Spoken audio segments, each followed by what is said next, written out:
But now I'm going to deviate significantly from the traditional model of organizations. Because now I'm going to talk about a second element in organizations that I really haven't seen talked about this way anywhere in the literature about organizations. What's the second element in my concept of organizations? People. You see, in the traditional model, they're used up. They're part of the resources. Oh, I see. Okay. That takes care of the people. No. The thing to understand about people is they simultaneously constitute two quite separate elements in an organization. Yes, they are the resources of the organization, generally thought of as the primary resources of the organization. What else are they? Seekers. Seekers after value satisfaction. The computer is a resource, not a seeker. The column is a resource. The carpet is a resource. The chair is a resource. None of them, as far as I know, are seekers, but human beings are always and everywhere both resources and seekers. And that turns out to be inordinately important to understand about organizations. I've been on a university faculty for 27 years. What am I, and have I in fact been in my mind for the last 27 years? Predominantly, have I been in my mind a resource to the university or a seeker after value satisfaction? Any want to guess on that one? You got a 50% chance of being right. You've been a seeker. I'm a seeker. I am a seeker after value satisfaction. What is everybody else in that university to me? A potential resource at least. A potential resource to take care of what's important to me. By the way, that makes them quite precious to me. People say, oh, that sounds like you're using people. Not in some crude, cool, detached sense. It means they're important to me. But that's not how you view many people in your organizations. You don't view them as potential resources and treat them as potential resources to take care of what's important to you. Do you know how you view some of the people in your organization? Competing seekers. Barriers to your seeking. And so what do? You end up in conflict. They're not potential resources. He's the enemy. One of the most well-understood phenomena in almost all organizations, we, they. Good guys, bad guys. They form up in all organizations. And if you're the we and they're the they, well, they're the enemy. They're competing seekers. They're barriers. That's a very bad way to think. I don't care how you behave. I will do my best to treat you as a potential resource. I don't want to fight with you. I don't want to be in conflict with you. I want to tap into you as a resource to help take care of what's important to me. But if I want to do that, what do I have to understand you are in your head? You're a seeker. And how, in almost all cases, do I want you to perceive me? As a potential resource to take care of what's important to you. That's not what you do. You engage in behaviors under the old model of organization, and it gets those other people in the organization to perceive you as a competing seeker, as a barrier to what's important to them. So what do they want to do with that? They want to fight with you. It's easy to say. It's not easy to do what I'm saying. But it alters the way you think about organizations, and if you alter the way you think about organizations, eventually you will alter the way in which you behave in organizations. So I see an organization as resources, potential value satisfactions, and seekers. Now for the third element in this alternative concept of organization. What I've said so far, plus a couple of propositions I hope you will buy into, produces a tension in all organizations, friendships, families, churches, doesn't matter what it is. What did I say was the third function? The third function of organizations. Allocate resources, allocate value satisfactions. To the seekers. Proposition number one. At a given point in time, all organizations have finite resources. How's that sound? Acceptable? Anybody here from an organization of unlimited resource? If so, kindly identify yourself so that you and I might chat. No. All organizations at a given point in time have finite resources. Proposition two. At any given point in time, the set of demands on organizational resources by seekers will tend to exceed the resources. How's that sound? When's the last time your client said, hey, the quality's so high, the price is so low, couldn't you change the ratio? You haven't heard that? Couldn't you up the price? Maybe cut the quality some? I mean, it's just so outstanding. When's the last time your employees came to you and said, hey, I'm already being paid more than I'm worth? You haven't heard that one either, huh? How many of you have children? See a show of hands on that one? Most of you have children. Do you have any idea what you are to your children? Starts to hurt now, doesn't it? And we're getting into the marrow here. You're a resource. When's the last time the kids came to you and said, hey, Mom, hey, Dad, think I've tapped it enough. It's actually payback time. Don't hold your breath on that one. I have 4 children. Accumulated years of over 100, take all of their current ages. Haven't heard it yet. Don't expect to hear it any time in the near future. But that's okay. And is that all we are, a material resource? No, we're a spiritual and a psychological resource to them. We help define them. And what are they to us? This is not an asymmetrical relationship. What are they to us? They are a resource. They give us meaning. They give us identity. They give us a sense of immortality. They give us a sense of pride. They may not play the role quite as we might like them to, but we don't play it as well as they would like us to play the role as resource to them either. That's okay. Do you begin to see where this tension's building now? There isn't enough resource. There isn't enough potential value satisfaction to go around to all the seekers. And as you probably know in your corporate and organizational life, no matter how much you give people, they always want more. Never ending. So, what I see as a key, if not the key issue for most of us, most of the time in organizations is who's going to get what? And it is the third element in this concept of organization that determines who's going to get what. We got resources, we've got seekers. Now what do we need? We need an adjudicatory mechanism. Don't you love that? It's the way academics talk. An adjudicatory mechanism. All I mean is we need a mechanism in all organizations which somehow decides who's going to get what. It's been around as long as human organizations have been around. And some physical anthropologists and archaeologists say, hey, that's 75, 80,000 years. So let's go back and take a look at the first human organization. And indeed, as far as we know from the evidence, human beings did aggregate into organizations, didn't they? Families, kinship units, clans. What do you suppose their motivation was? We can speculate about that, can't we? Survival, security.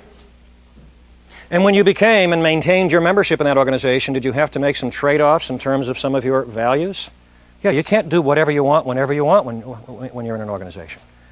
I'm the best hunter in the tribe. I wake up one morning and say, guys, I'm not into it. The vibes aren't right for me to hunt today.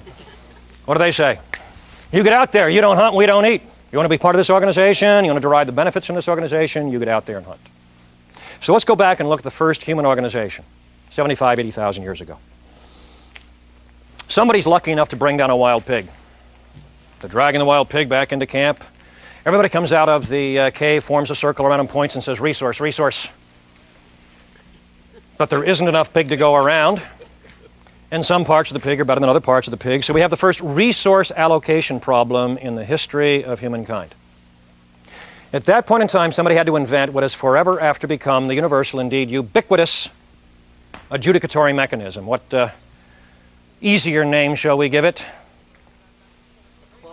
A club. Well, that's an illustration of it. We want a somewhat more generic description.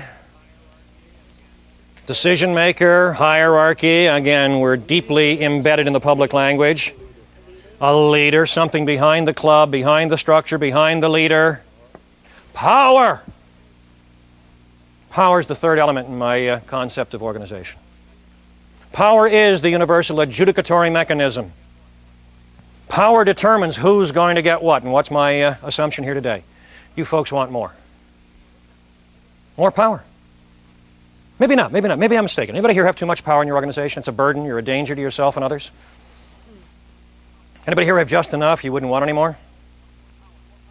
Well, then may I assume you're just like me. You want more power. More power to do what? Why, the right thing, of course. Right thing according to whom? Me. So at least for a while in your head today, think of an organization as a device, as an instrument, as a convention, as a convenience created by a human being to attract, transform, and allocate resources in the form of value satisfactions. And think of them as consisting of resources, potential value satisfactions, seekers, and power. What I now want to do is look at the anatomy of power, because I think that's really at rock bottom what we're interested in. That word, that concept, power, is often used in a negative way, particularly by the media, particularly by TV. They look at coercive power and abusive power, negative power. That's only a tiny piece of power. I'm not talking about coercing people necessarily. That's a minor piece of it. What I'm talking about is your ability to tap into the resources of any organization to to take care of what's important to you. So, let's take an illustration of the concept of power in an organization. And I said friendships are organizations. There are all sorts of relationships that are organizations. And in this particular film clip from Pygmalion, we see a shift of power in the relationship between the teacher and the student. Okay. We see in the beginning a student who is totally dominated, had almost no power. Her only value is as a resource to her teacher. But the teacher has gone in and transformed the way she thinks and acts and feels. And that transformation has then resulted in a significant alteration in the power distribution in that informal organization. Again, the shift of power in the relationship. At first, he was dominant. Now, he says he's made her. I would offer an alternative explanation. She has made her with some of the guidance that Professor Henry Higgins provided, and now she has significant power in the relationship. She can now tap into him. She can now tap into a world of organizations and take care of some things that are important to her that she couldn't do earlier. So let's begin to examine the anatomy of power, peel back this onion of power and see if we can understand it a little more thoroughly. Because as you might imagine, I was not satisfied with the concepts of power that I saw in the journals, in the magazines, in my own graduate training, once I began to try and shake the foundations of this traditional notion of organization. So let's begin to look at power. Now, at the first level of analysis, power is kind of obvious if we're talking about organizational power. I want to tap into the resources of the organization and take care of what's important to me. Virtually all of the important resources in the organization, the things I want in the way of value satisfactions out of the organization, are under the control of other people. Control of my dean and president and provost, my fellow faculty members, my secretary, my students. I want things from them. I want value satisfactions from them. So given that way of thinking about organizations, seekers, and resources, I am seeking to tap into the resources of the university to serve my values. What am I going to have to be able to do better and better and better within that university setting, given that what I want is, for the most part, under the direct control of other people? What am I going to have to do? I have to influence those people. That's right, Sid. I have to influence their behavior. I started off this morning talking about effectiveness. What's effectiveness? It's my ability to tap into the resources of an organization to take care of what's important to me. What does that mean? The next level of analysis. It means improving my ability to influence my dean and my peers and my secretary and my students and whomever else it is in the organization who has something that's important to me. My wife and my kids, the members of my community, my fellow professors and people in the same profession at other institutions. That's what it means. And again, given this concept of organization, think about your life as a life of influence. Power/influence, one and the same thing. Well, that's a little bit helpful. But we want to go a lot further than that if we're going to understand the nature of power as a third and indeed critical element in this concept of organization. One of the ways to peel back to understand this concept of power more clearly is to contrast it with authority. I think people have somewhat mistaken notions. I think they often confuse power and authority. And I see a lot of people, including in universities, attempting to get more authority in their organization. I have never sought authority, or I shouldn't say never, I stopped seeking authority in an organization once I understood what it was and how it was to be distinguished from power. Now, each of you have authority. Each of you have had authority in organizations. Have you ever thought about what your authority is? Have you ever come up with a definition of it, an explication of it? What does it mean to say, I have authority in this organization? What's that mean? Responsibility comes with it, but they're not the same thing, are they? In fact, we often complain that we get too much responsibility and not enough authority. Almost everyone at some point complains, I've got a shortfall in my authority. By the way, you shouldn't be surprised about that at all. One and the same person gives you both authority and responsibility. Which are they likely to be freer with? Responsibility. A little more cautious in the distribution of authority. So that's a very closely allied concept, but it is not the same thing as authority. It's something that tends to go with authority. Any other fragments, definitions? Authority is the ability to allocate resources. Ability to allocate resources. Now, I'm going to pull back on that just a little bit, but that's certainly a relevant piece of it. Carl? It's positionally derived power. Positionally derived power. Now, that's often in the textbooks, but I want you to think about it a different way, because I don't want to confuse power and authority. I want to define them in a way that separates them one from another. Power is not authority, authority is not power, and authority is neither necessary nor sufficient for power. Okay? So what I'm going to give you is a admittedly minimalist definition of authority. Have you perhaps look at your authority in a somewhat different way. I say it's neither necessary nor sufficient for power, and I define it as an expensive, limited, fragile, temporary privilege. It's not a right, is it? To engage in certain behaviors with the hope of being backed up in those behaviors. You ever thought that's what your authority is? So that means it's whatever you can get away with? Whatever you can get away with has to do with power. Authority is somebody coming saying, hey, Art, you may engage in these behaviors and hope somebody backs you up in them. You can hire, you can fire, you can set policy, you can make this decision and hope somebody abides by it. Harry Truman was once quoted as saying after Eisenhower was elected president, wait till Ike gets in the White House, gives an order as president and indeed now commander-in-chief, and somebody says, yes, sir, Mr. President, and never does it. He said, that happened to me all the time. I'm not sure Ike was used to that as Supreme Allied Commander. Authority is somebody saying to you, you may engage in the following behaviors and hope to be backed up in those behaviors. That's all it is. It's expensive. Expensive in terms of what? Every time you get an increase in authority, what else do you get? Responsibility, accountability. That's right. It's expensive. Is it fragile? Can your authority disappear like that? Sure. Somebody says something, somebody puts a signature on a piece of paper, your authority's all gone. Is your authority highly limited? Remember in your early days, remember your naive days, you looked at the authority above you in the organization, you said, boy, if only I had that authority, things would be good. And you got the promotion and somehow there was a shortfall. Why? You were thinking about that authority for this job. Nobody gives you that authority for this job. They give you this authority or that authority for that job. It's temporary, isn't it? Huh? Temporary, fragile, highly limited.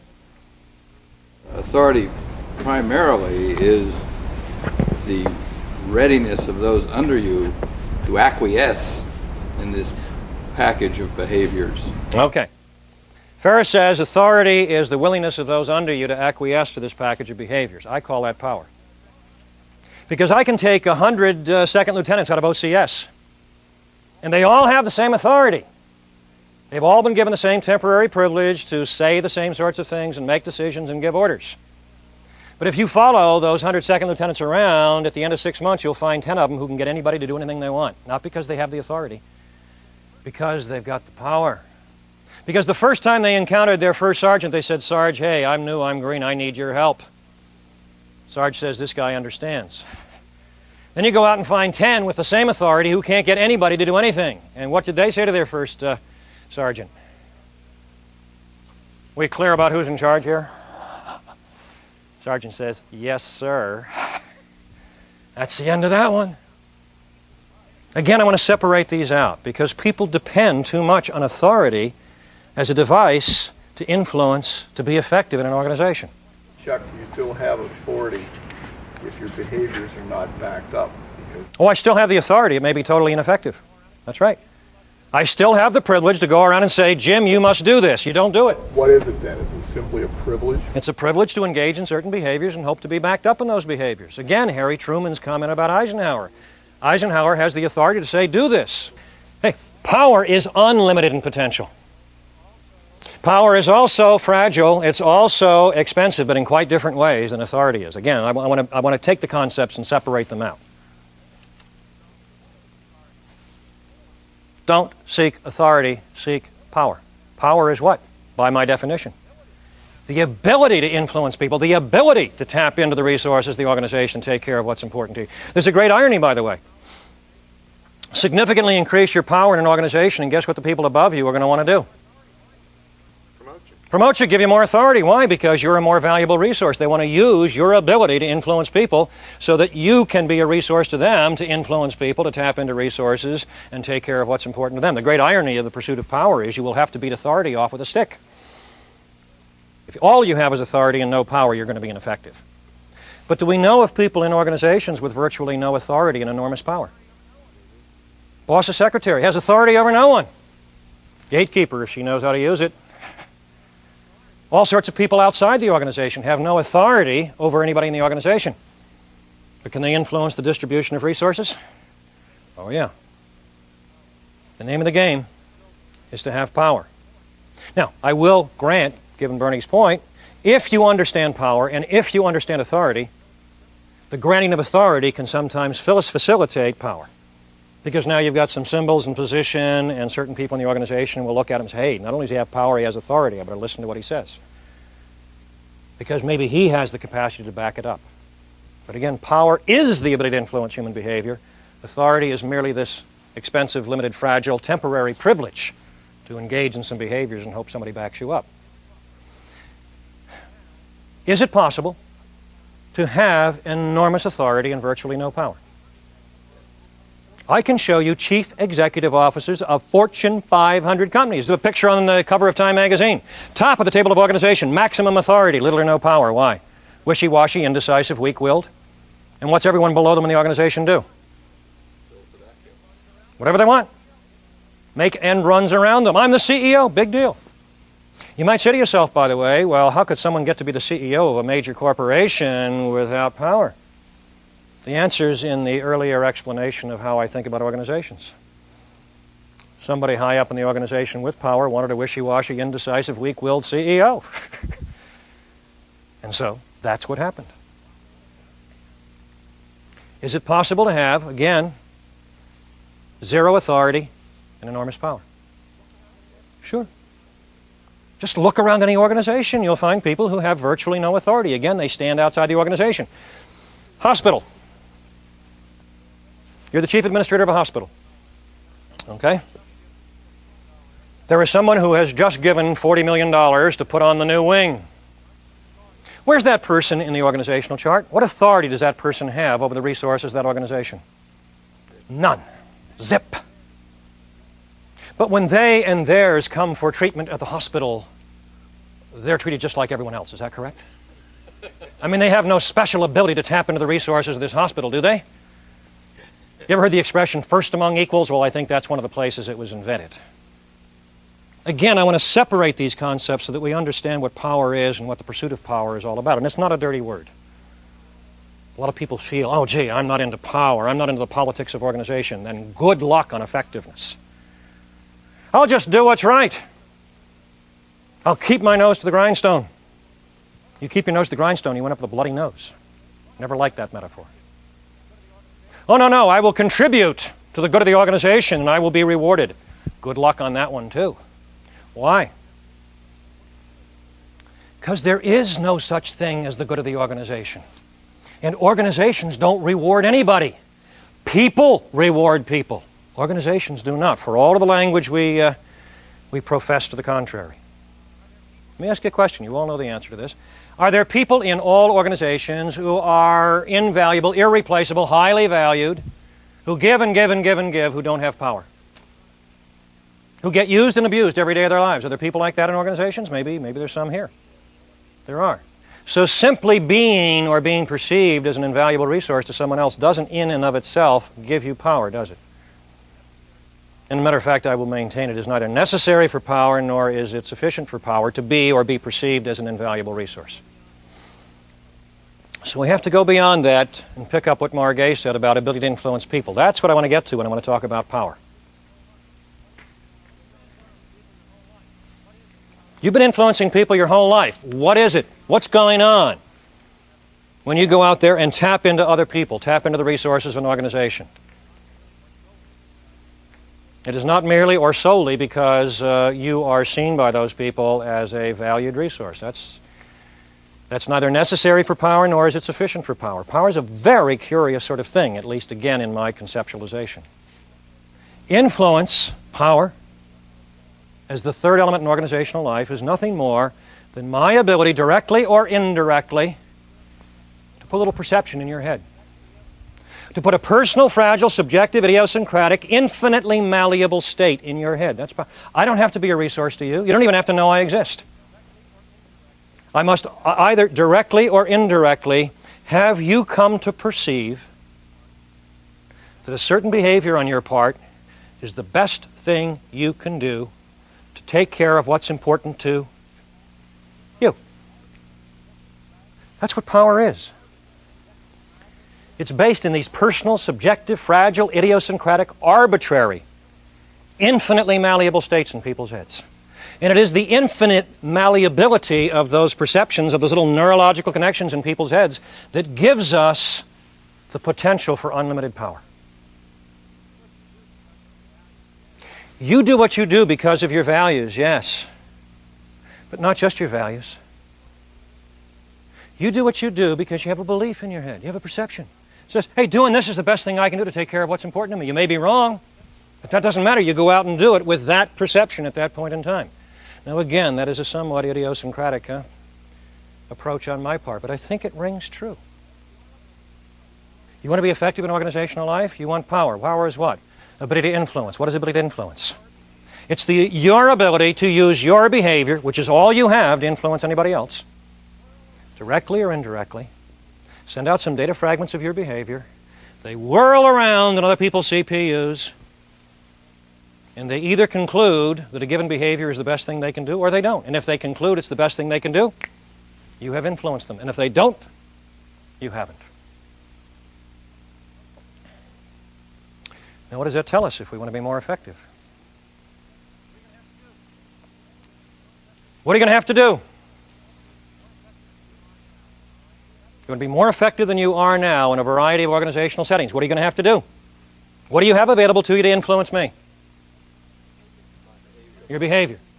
Your behavior is getting a certain level of effectiveness with me right now. It's getting a certain level of the behavior that you want, but not as much as you want. So what's going to have to change if you want to get more powerful? Your patterns of behavior. That's right. People don't like to hear that. Well, he's the one who needs to change, not me. I'm okay. You want to be more effective? The only thing you have are the patterns of your behavior. You've got to start saying, hey, wait a minute. What changes in the way I act will be more effectively processed in other people's heads, so that those people, whether it's one person or 5.3 billion, doesn't matter, so that those people will individually come to the conclusion that doing what I want them to do is the best thing they can do to take care of what's important to them. You must look to other people's values, other people's interests, other people's perceptions, other people's ways of processing information. It isn't enough to say, oh, well, this is right. This is reasonable. I've always done it this way. Yeah, that's why you have the certain level of effectiveness you have now. And I assume it's adequate, or you wouldn't be in the positions you're in. But if you want to take the quantum leap in effectiveness, if you really want to take hold in an organization, then you have to start doing some things you're not doing now. And as Sid began to hint, those things have certain costs and risks associated with them. Let me show you how scary I think this way of thinking is. I mean, I think it's accurate, I think it maps on the world, but it's kind of scary. Do those perceptions that are being put in people's heads to alter their subsequent behaviors, do those perceptions have to be true? No, they don't. They merely have to be perceived. And what I call them, personal, subjective, fragile, idiosyncratic, arbitrary, and infinitely malleable. They are in my head, they are in your head, they are in everybody else's head. We don't want to believe that. We've not been brought up to believe that. We've been brought up to believe that somehow effectiveness should have to do with right and truth and reasonableness and objectivity.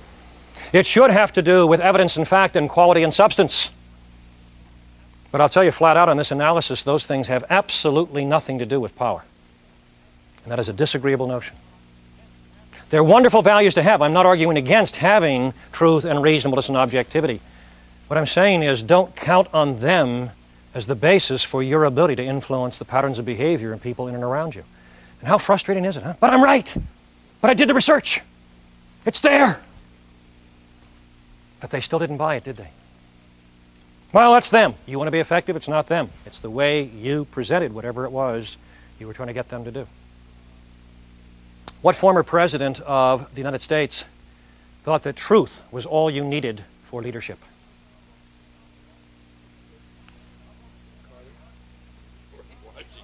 George Washington?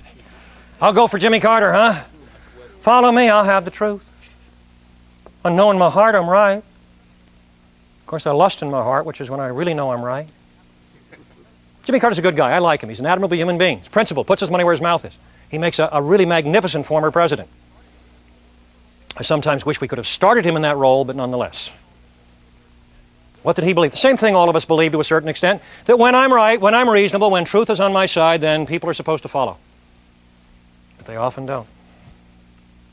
And the situation is getting exacerbated, intensified. Why? Because the number of data fragments bombarding, inundating, crushing in on each of us and the people we wish to influence is increasing every day. Our parents and grandparents didn't have nearly the challenge of information that you and I have, sometimes called information pollution.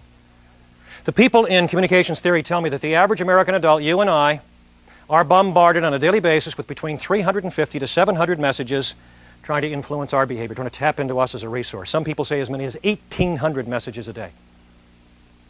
Every ad, every commercial, every billboard, every bulletin board, every piece of mail at home, every piece of mail at work, every phone call, every meeting, every informal discussion you have is jammed with what? Information. Attempts to influence you, to tap into you as a resource. What do you and I have to do just to get through the day? What do we have to do with that barrage? Sort. Filter. We have to filter it. And because now we have electronic mail and we have voicemail and we have more technology dumping more messages on us, the filters have to be quicker, rougher, more automatic. You leave here today, go home. You're going to encounter some mail. You're going to take the first one off the top, open it, and read it cover to cover. Is that what you're going to do? No, you're going to filter, aren't you? And by the way, you ought to be impressed with your filtration mechanism. It's much more elaborate, much more sophisticated than your parents or grandparents. It has to be. You take that physical object, that piece of mail, and you pick up a few data fragments. What are the data fragments you look for? Who's it from? Return address. What else? How much postage? What'd they spend to get it here? Is it first class, third class? And does it deal with you? How do you know? Partly because of the return address, partly because of the postage.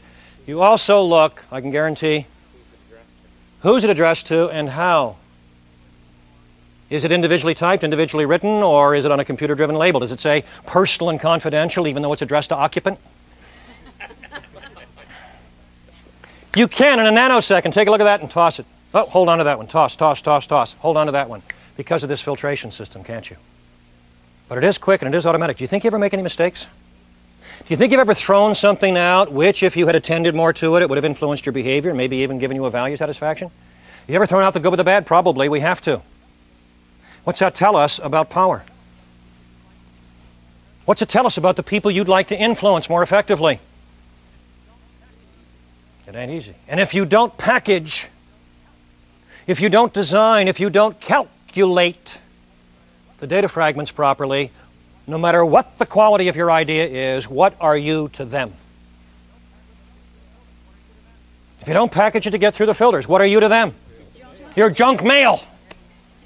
Independent of the quality of your idea and how good it would be for them. Again, how many times you've been frustrated? But Sid, don't you see? No, Sid doesn't see with my eyes. Sid sees with his eyes. And if I don't attend to those nuances, if I don't attend to those superficialities, it doesn't matter how well researched, how well thought out, how good my idea is, it doesn't get through the filters. And if it doesn't get through the filters, it's dead. That is not a happy thought.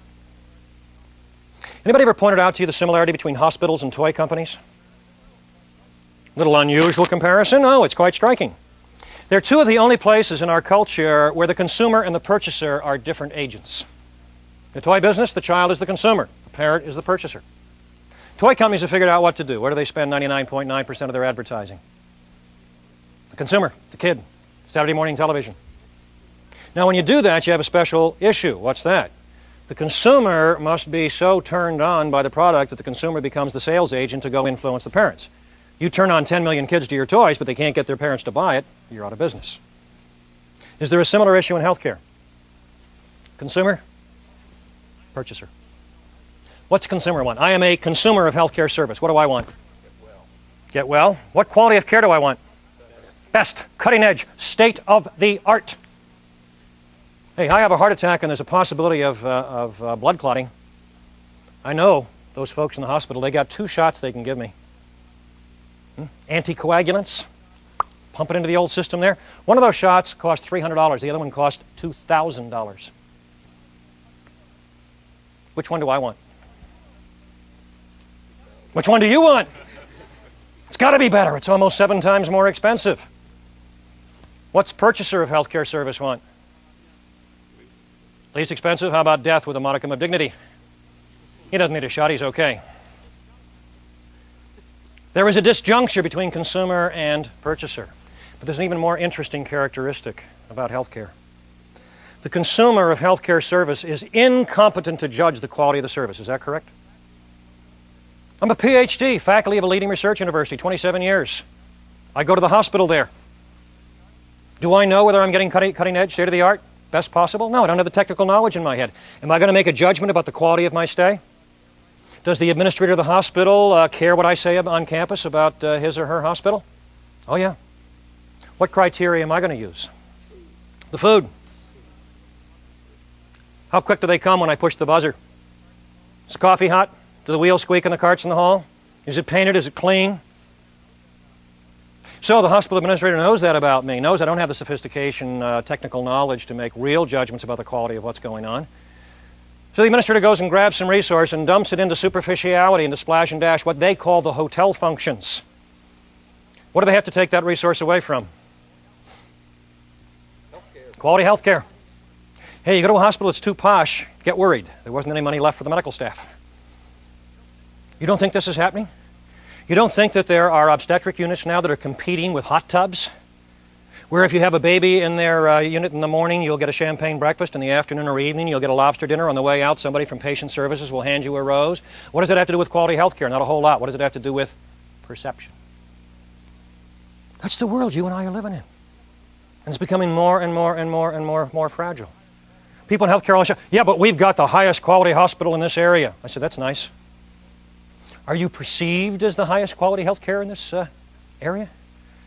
Because without the perception, the substance doesn't help you attract a market, does it? And scary, can you have the perception without the substance? Oh, yeah. That's the world you and I are living in. What former president of the United States understands this better than anyone who's ever been in the White House? Ronald Reagan. For 8 years, he and his people understood that the perception of the presidency was very much a function of 15 seconds of videotape on the 11 o'clock news. So what did they do for 8 years? They shaped videotape. They had take and retake and retake, and that's the one you saw, huh? The third retake on the 11 o'clock news. Does it work? What did even the cynical media give Ronald Reagan as a nickname that will doubtless go down in history? The good one, the one he really likes. The great communicator. Do you remember Ronald Reagan at his press conferences? I mean, we are talking Mr. Bumbleton. But you give that man a speech to read, in my humble opinion, he played President of the United States better than anyone since Frederick March in 7 Days of May.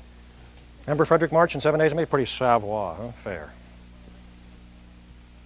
What was Ronald Reagan before he was in politics? Actor. What does an actor do? What does an actor attend to? Perception, image, by way of wardrobe, makeup, script, camera, lighting, backdrop.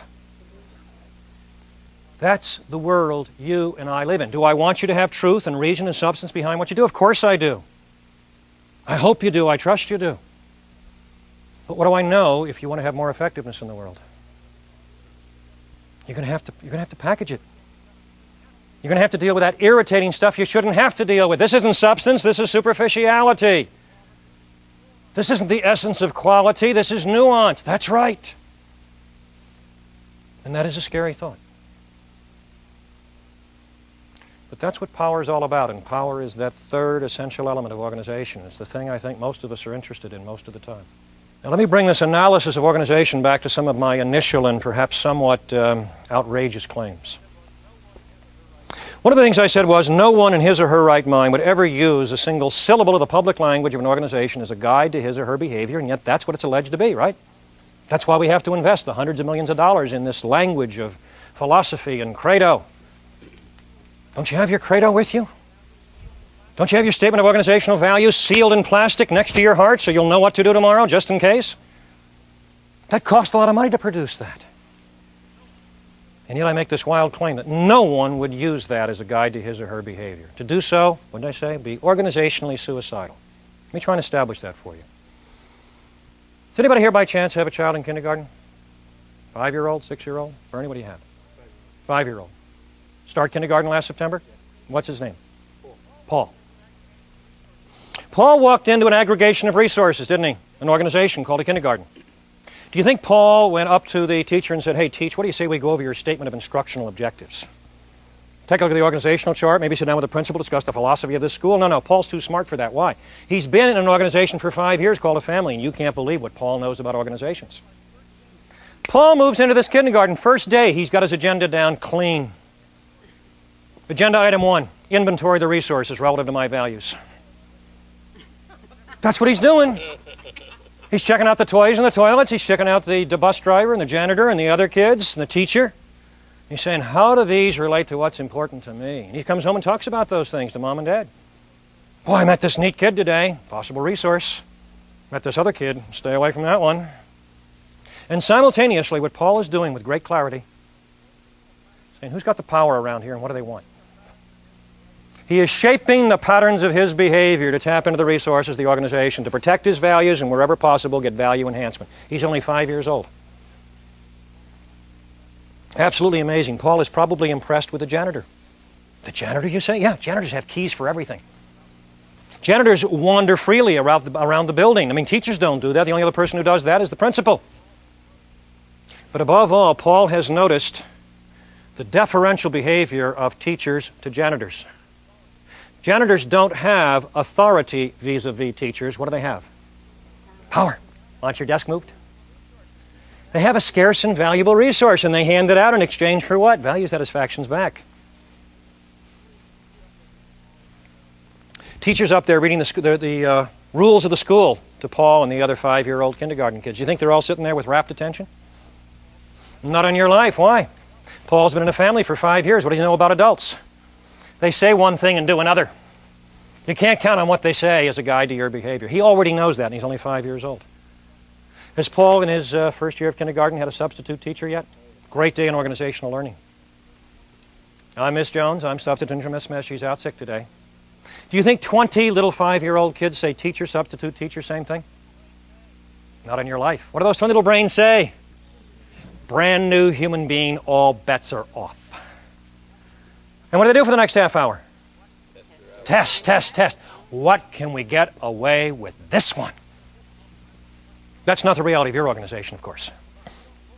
You take the public language to heart. You don't look at the allocation of rewards and punishments and resources, do you? Teacher says, do any of you children have a question? Paul's only 5 years old, but 5-year-olds know very clearly, with few exceptions. When a strange adult in a public setting asks you to open your mouth, the best thing to do in the service of your values is what? Keep it shut. Let some other naive kid test the waters. Some kid asks a question. Paul watches very carefully. Teacher takes out the kid's kneecaps. Paul says, I knew it. You don't ask questions. It doesn't matter what she said. You don't ask questions in here if you value your kneecaps. That's not the reality of your organization, huh? Go ahead, pay attention to the public language. Go ahead and guide your behavior by what those slogans say up on the walls, by the credo, by the philosophy, by the statements of objectives and mission and vision, and see what happens. How many of you have an EEO objective in your organization? Equal Employment Opportunity Objective. Anybody have one of those? I bet you all do if you're interstate commerce. I'm a consultant. You send me your statement of objectives and goals and mission and vision and values, and I read it. What do I know? What do I know about the organization? Nothing. All I know is somebody decided his or her values would best be served by putting those words on a piece of paper. That's all I know. Do I know that the person who put it there, the chair, the CEO, deeply believes in EEO? No.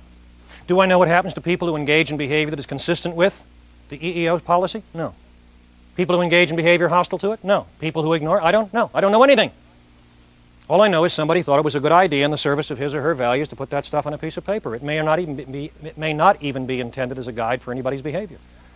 It may simply be a pro forma to keep somebody from a regulatory agency off your back. But wait a minute, you said suicidal to follow that language, yeah? Let's take some people who may not always be in their right minds. In my institution, they're called assistant professors. Assistant professor comes into the university. What does that assistant professor want? What resource? What's the brass ring for the assistant professor? Tenure. Guaranteed lifelong secure employment. You've probably noticed the lightness of my gait, the lilt in my smile. I've had it for 22 years. Yeah, they come in wanting tenure. But you see, they often believe the public language of the university. There's some biological link between brilliance and naivete, because they're brilliant, but they're also naive about organizations. So they follow the public language of the organization. What does it say? It says research, teaching, and service in that order. Research means publish or perish. It means become nationally and internationally known in your field. Teaching, get teaching awards, get good ratings from your students. Service, sit on the academic committees of the university, so they do for 5 years. And some of them become internationally famous, and some of them get teaching awards. And they almost all do their service on the committees of the institution. And at the end of 5 years, most of them don't get tenure, and they are bitter, bewildered people. Why didn't I get tenure? Because you're stupid. Because you don't understand how organizations work, including universities.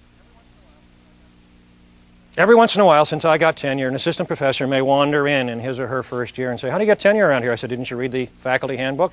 Lots of people didn't. They didn't get tenure. Must be more to it. I say, yeah, there is. Have a seat. They sit down. I say, write down the names of the people who can give it to you or deny it to you. Those people are known.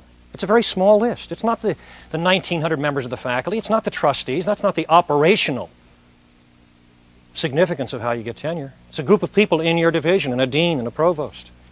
So they write those people's names down, and they say, okay, now what do? I say, spend the next 5 years convincing those people that giving you tenure is the best thing they can do to take care of what's important to them. Oh, you'll publish because publication is important to them, but what you publish and where you publish it and with whom you publish it and whom you cite in your articles, that might change a tad. And you won't pay a whole lot of attention to the quality of your teaching because it really doesn't make that much difference in tenure decisions in most institutions. And you'll do your academic service, but somewhat differentially, depending upon who is chairing the committee and whether that person's name is on that list. And by the way, you might do something just as a fail-safe. Go out and prove your ability and willingness to raise $100,000 a year in grants and contracts and share it generously in support of the graduate students of your senior colleagues, and the quality of your work may go up markedly in their judgment. Oh, that sounds ugly. What do you mean ugly? Why do you think you're there? Why do you think they're there? To perpetuate the values of the university? The university doesn't have any values. The people in the university have values. The university doesn't have any values. Again, the seductiveness of this public language. So you've got to be careful of that language. Am I suggesting that you go back to your organizations and go to the chairman of the board and say, hey, Chair, I went to this program and learned all this neat stuff about organizations, and would you like to know what your statement of mission is? I would not recommend that behavior. Those particular data fragments, that will not serve your values. You use public language. I use public language. I don't believe in its efficacy. I don't spend a lot of time with missions and visions and objectives and goals and all kinds of words that are going to have little or no effect on the patterns of the behavior of people around me. But it is a game, and it's a serious game being played by almost everybody in your world, and if you want to be effective in that world, you don't go around like Don Quixote de la Mancha and tilt at their mission statements. You simply don't rely on them in your own life to influence the people around you. But if the dean says, hey, I want a mission statement for your division, fine, Dean. So I'll go out and get half a dozen mission statements from other divisions like mine and get the best words and put them together, and in about an hour I'll have a mission statement. I won't give it to him for a month, of course. And it looks like it has to come from some really complex deliberation. But I'll give him the mission statement he wants. Indeed, my faculty have come to me as a division chair and said, we need a vision for this division. I said, fine, go get one. But don't ask me to spend my time and energy creating one that you will then shoot down, by the way. Do you think that statement's really going to make serious alterations in the patterns of behavior of people in this division? Let's get serious. That's not what organizations are all about. They're literally about resources, seekers, and power. Now, a couple of more pieces of public language I would like to take on at this point. Things I find a bit insidious. The seductiveness, the way this public language gets into our patterns of behavior. Instead of understanding that organizations operate as resources, seekers, and power, that you can understand any organization by seeing the patterns of reward, punishment, and allocation of resources, we're told that organizations have problems and we're there to prevent the problems and wherever possible resolve the problems that already exist. Haven't you been told that? If we'd come in here this morning, before I said any of this, I said to you, do you have any organizational problems? What would I have heard? Oh yeah, up to our ears in organizational problems. Oh yeah, divisional problems, unit problems, marketplace problems. And yet, to be consistent with what I've said up till now, I'm going to maintain there is no such thing as an organizational problem. There are more unicorns in the universe than there are organizational problems. There are pseudo-problems. You can find those in all organizations. You walk into a staff meeting, somebody says, isn't it terrible that? And then fill in the blank. Technology, competition, changes in the economy. The whole group, like a Greek chorus, goes, oh, sort of a therapeutic rite. Group grope, it used to be called. But what do I say? It's not an operational problem. Nobody does anything about it. The meeting's over and they all go back to the stuff that's important to them. But we've agonized, Maybe it's been therapeutic for the last hour. Why is it, in my way of conceptualizing this world, there can be no such thing as an organizational problem? Only people have problems. Indeed, what is an organizational problem? Why, it is a deviation from organizational objective. Organizations don't have objectives. A deviation from nothing is nothing. But you're still not convinced, are you? Well, let me press a little bit further. Are there problems? Oh, yeah. Ferris told us. People can have problems. What is a problem? A problem that makes a difference in behavior is a perception by an individual that something he or she values is being threatened. That'll get me going. Talk to me of organizational problems. If I see a phenomenon out there that may have a negative impact on something important to me, then I have a problem. But don't let's get confused. That's not an organizational problem. Well, what if the organization's threatened with termination? We're all going to lose our jobs. Wait a minute. What does each individual do when they perceive that threat to the vitality of the organization? What does each person do in his or her head? Looks for work. What does it have to do with me and my values? Depending upon where you are, if you're 64.9 years old with a fully funded, fully vested pension plan, what are you going to say? Hang in there, guys. If you're 58 and you've just been offered a fantastic opportunity which you've decided to accept from another organization, what's your problem? Wish you guys well. Maybe you're 48, maybe you're in a narrow specialization and you know you'll never get as good a job again. You've got a problem. Yeah, but Mary's 48 and she's in a narrow specialization and she knows she will never get as good a job again. Don't we have a shared problem? I've got mine, Mary has hers. But that's not the way we talk in the public tongue, is it? We go around saying things like, we have a problem. You ever heard that, Jerry? We have a problem? May have tripped off your tongue on one occasion or another.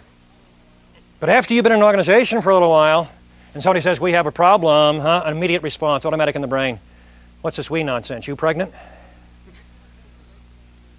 Each human being takes it in and says, what does this have to do with me and my values? There are no organizational problems. There are no shared problems on the face of the earth.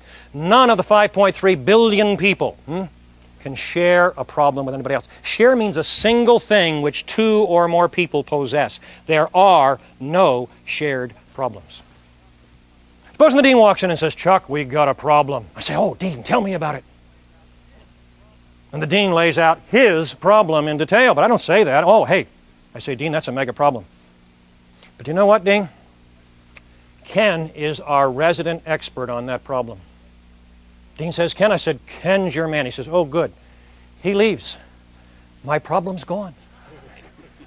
Ken has a problem, but I don't have a problem anymore. And yet we persist in this illusion.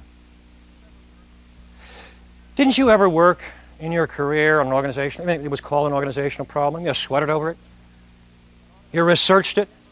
You thought about it. And you came up with a really fantastic resolution for the problem. And you went to a staff meeting and you laid it out with excitement and eloquence. And you were met with a wall of hostility. Well, yeah, Jerry, I mean, you'll cut your budget 15%. You lose some of your best people. Francis, the media will be all over your back. But hey, guys, we have to make sacrifices for the good of the organization, don't we? We're all in this together, aren't we? Nope, we're not. Each individual human being looks at it and says, what does this have to do with me? Haven't you noticed that your solutions to organizational problems tend to serve your values? Did you think that was some sort of happy coincidence? Did you ever go to your boss and say, boss, I've been agonizing over this problem. It's been eating at me. I've been looking for the handle, the leverage point, the key variable.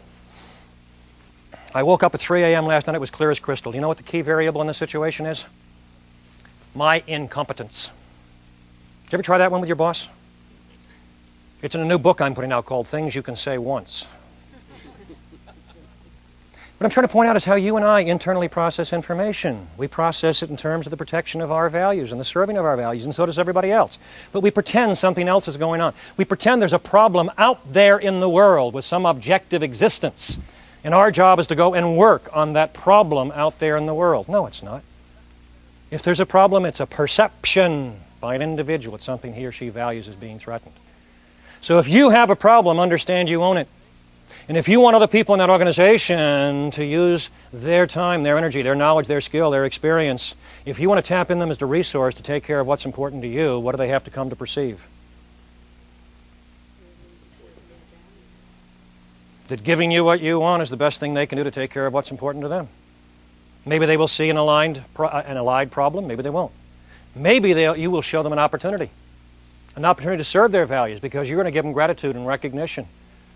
You're going to give them praise. You're going to get a sense of achievement if they will come and give you what you want. And then you get cooperation. Final issue of organizational language and my alternative concept of organization. It's one that's a pathology across the land these days. It's the notion of organizational culture. Anybody heard that one recently? Organizational culture? Yeah. I think it's a bad phrase. Why? Because it takes a very good term from anthropology, cultural anthropology, culture, and tacks it on the back of organizations. And it says if only we can bring people together to share the same values, create the values of the organization. After all, an organization is nothing but a micro-culture, isn't it? No, it's not. It's a very different beast. The culture in which you and I were raised, and or the subculture, created our fundamental intrinsic values. And so there's the illusion you can take 20, 30, 40, 50-year-old people, send out a few data fragments, and alter the sense of value they have. No, you can't. There's very good evidence that your fundamental values and my values were shaped in my head without my permission before I had any critical faculty between birth and about age 7. And yet there is an arrogance about this claim that I can, as an executive or as a CEO, send out some ideas and I'm going to alter your values. And now we will have the same values, and once we have the shared values, why people will come together and cooperate. Have you noticed in the history of humankind the most vicious behavior conceivable is reserved for situations wherein people are closest in values? Wars are pretty nasty. Want to see a real nasty war? Civil war. You can't even tell the differences between the combatants, but they hate each other. Religious wars are pretty bad, but you want to see a really nasty religious war? An intra-religious war. Watch a religion breaking up. There's something about people just like us we can really hate. But we have this pretense. Once we're agreed on ends, why, we'll all agree on means. Once we've got the same values, once we have the shared vision of the organization, why, cooperation will flow naturally. 1, you're not going to change people's values. 2, even if you did, you wouldn't necessarily get the cooperation that you want. Then how do we account for the obvious differences from one organization to another? And they are obvious. I can go to IBM and Apple and see 2 very different organizations by patterns of behavior. But I don't want to assume that those differences in behavior are the consequence of differences in fundamental organizational values, because I don't think they are. What are they? Well, they're observable. They're empirically determinable. I can see different patterns of behavior out there. What do I think they are? I think organizational culture is patterns of behavioral acquiescence to power. Yeah, I can see different patterns of behavior at IBM and Apple. Does that mean that the people at those two organizations have fundamentally different values? Not at all. Does it mean the organizations have different values? Organizations don't have values. Somebody leaves IBM and goes to Apple, or vice versa. Are they looking for new values? Is that what they're looking for? A new set of corporate values? Is that what they're looking for? No. What are they looking for? A better set of resources to serve the values they already had at the one organization, and they're going to another set of resources to serve those values better. What will change when they move from Apple to IBM or IBM to Apple? Their values? No. What will change? The patterns of their behavior. Bernie, I'm the new CEO in this organization, as you know, and I want something straight from day one, Bernie. You know the stuff you used to get rewarded for here? That's the stuff I punish, Bernie. Am I looking to change Bernie's values? No. What do I want to change? His behavior. In fact, I am counting on a stability in Bernie's value system, namely personal continuity of cash flow. He wants to hold on to his job. He wants to hold on to his salary. And indeed, the behavior I'm asking him to engage in may be easier for him to engage in than the old one. But we all make adaptations. I do, you do. It's no big deal. I'm willing to dress certain ways in certain situations because that's the expectation of the people who pay me. Maybe I don't like to dress. That doesn't matter. That's not a big deal. Just as Paul in kindergarten comes in and says, what behaviors on my part protect me? What behaviors on my part get me what I want out of this organization within reasonable limits? Nobody says that's caving in. It's what we all do. We recognize power and we adapt to it. Do most people choose organizations where the acquiescence is the least jarring to their values, where the accommodation is least painful? Yeah, but one, we don't always know. Two, we don't always have that luxury. And three, we get in there and somebody new comes into power and changes the name of the game. But indeed, that's why we all move from one organization to another. Why have I not moved from the University of Pennsylvania despite offers at other places and other kinds of vocations? Because nobody has yet come and said and convinced me, changed my perception, this is a better set of resources to take care of what's important to you than the one you're presently attached to. If they do, my legendary loyalty to the University of Pennsylvania will evaporate rather swiftly. As indeed, there's no big deal there. The president gets an offer to be the head of a governmental agency. Gone. The provost gets an offer to be a chancellor at a major university. Gone. Vice president for administration gets another offer, better set of gone. Does that mean these people weren't loyal to the institute? Well, they were while they were there, but they were there to tap into that set of resources to take care of what's important to them.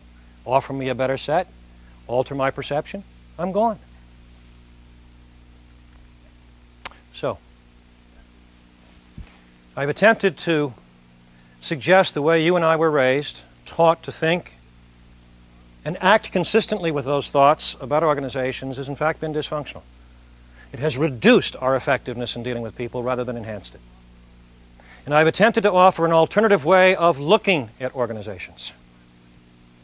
We have one last clip here we might take a look at. And I don't mean this to be cynical at all, but even way back then, people had a realistic view of organizations. It's a little scene from Cyrano de Bergerac. And Cyrano and Lebray are having a little discussion. And Lebray is saying, hey, you know why I'm still a captain? After all these years and my colleagues now carry the marshal's baton? Because I decided I didn't want to play that game. Now this isn't meant to be a cynical comment, it's meant to be a realistic comment. He decided he didn't want to play a certain kind of game. He didn't want to engage in certain kinds of behaviors that he saw required of him so that he could carry the marshal's baton. And we each eventually have to look at ourselves and say, hey, what are the limits of my stretch? Can I find patterns of behavior that get me what I want, tap into the resources of the organization, represent my power, that are still compatible with me and my image of myself, my sense of self-esteem? And there will be limits for all of us, but I would suggest to you within those very broad limits, if you start thinking of organizations as tools and instrumentalities and fabrications created by human beings, you and me and everybody else, to attract resources, transform them, and allocate them, if you think of organizations as resources, seekers, and power, and then begin to understand power in terms of your ability to use your behavior to put certain perceptions in people's heads, you have enormous latitude within a very strong positive self-image and self-esteem to influence the patterns of behavior of people around you and to literally be effective in virtually any organization. That you can crack open this facade of public language, that you can in fact understand the mythology of corporate language and move beyond it to what I would call the realities of organizational life in a way that is fully complementary to your image of yourself. That's my sense of what effectiveness is. That's my sense, my concept of what organizations are all about. Thank you very much.